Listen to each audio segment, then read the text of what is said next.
রাজশাহী জেলা বাংলাদেশের উত্তর পশ্চিমাঞ্চলীয় সীমান্তবর্তী একটি জেলা ও বিভাগীয় শহর। এটা রাজশাহী বিভাগের দ্বিতীয় বৃহত্তম ও প্রধান প্রশাসনিক অঞ্চল। রাজশাহী বিভাগীয় শহর হলেও অর্থনৈতিকভাবে এই বিভাগের সবচেয়ে উন্নত জেলা হলো বগুড়া জেলা, আর দ্বিতীয় উন্নত জেলা হলো এই রাজশাহী জেলা। অবস্থানগত কারণে এটি বাংলাদেশের একটি বিশেষ শ্রেণীভুক্ত জেলা। রাজশাহী জেলা বাংলাদেশের পুরাতন জেলাগুলোর অন্যতম প্রধান একটি জেলা। আমের রাজ্য হিসাবে ছাড়াও প্রাকৃতিক সৌন্দর্য ও পরিষ্কার পরিচ্ছন্ন জেলা হিসেবে দেশব্যাপী বিখ্যাত রাজশাহী। এছাড়াও সব ধরনের শাকসবজি উদ্ভিদের কারণে রাজশাহীকে সবজি ভান্ডার বলা হয়। প্রায় সব ধরনের ফল ও ফসল উৎপাদনে রাজশাহী সারা দেশে বিশেষ পরিচিত এবং শ্রেষ্ঠত্বের দাবিদার। একই সাথে দেশের সর্বোচ্চ পান উৎপাদন হয় রাজশাহীতে।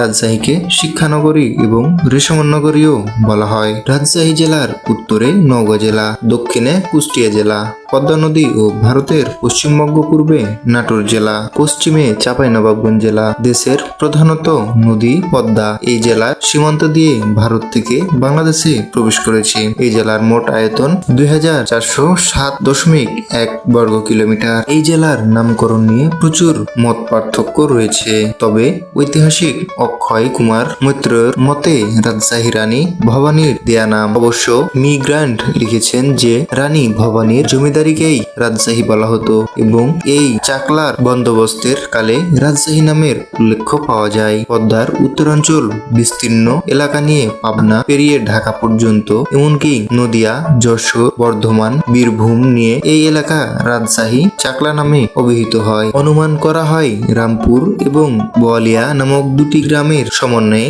রাজশাহী শহর গড়ে উঠেছিল। প্রাথমিক পর্যায়ে রামপুর বোয়ালিয়া নামে অভিহিত হলেও পরবর্তীকালে রাজশাহী নামটি সর্বসাধারণের নিকট সমধিত পরিচিত লাভ করে। বর্তমানে আমরা যে রাজশাহী শহরের সঙ্গে পরিচিত তার আরম্ভ 1825 সাল থেকে। তার আগে রাজশাহী জেলার সদর দপ্তর ছিল বর্তমান নাটোর শহর এলাকায়। নারদ নদের নাব্য সংকটের কারণে তৎকালীন রামপুর বোয়ালিয়া পদ্মা নদীর তীরবর্তী এলাকায় রাজশাহী সদর ও প্রশাসনিক এলাকা ব্রিটিশরা স্থাপন করেন। রাজশাহী শব্দটি বিশ্লেষণ করলে দুটি ভিন্ন ভাষার একই অর্থবোধক দুটি শব্দের সংযোজন পরিলতি হয়। সংস্কৃতি রাজ ও এর বিশেষণ শাহী শব্দযোগে রাজশাহী শব্দের উদ্ভব, যার অর্থ একই, অর্থাৎ রাজা বা রাজা, রাজকীয় বা বাদশাহ বা বাদশাহী। তবে বাংলা ভাষায় আমরা একই অর্থের অনেক শব্দ দুবার উচ্চারণ করে থাকি, যেমন শাকসবজি, চালাক চতুর, ভুলভ্রান্তি,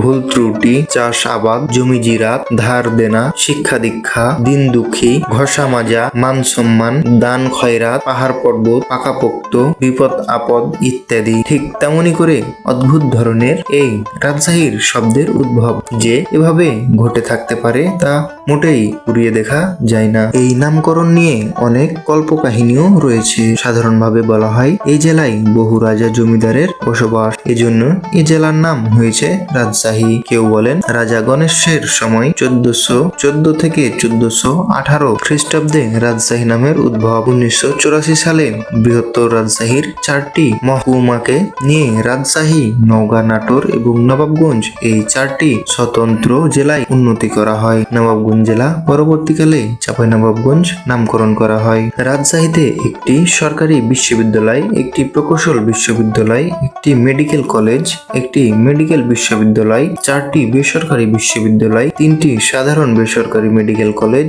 ও হাসপাতাল, একাধিক ঐতিহ্যবাহী college, Rajshahi college, Rajshahi new government degree college, Rajshahi সরকারি সিটি কলেজ, রাজশাহী সরকারি মহিলা কলেজ, কারিগরি মহাবিদ্যালয়, একটি টিচার্স ট্রেনিং ইনস্টিটিউট, একটি ক্যাডেট কলেজ, 2টি সরকারি পলিটেকনিক ইনস্টিটিউট সহ আরও অসংখ্য সরকারি ও বেসরকারি শিক্ষা প্রতিষ্ঠান রয়েছে।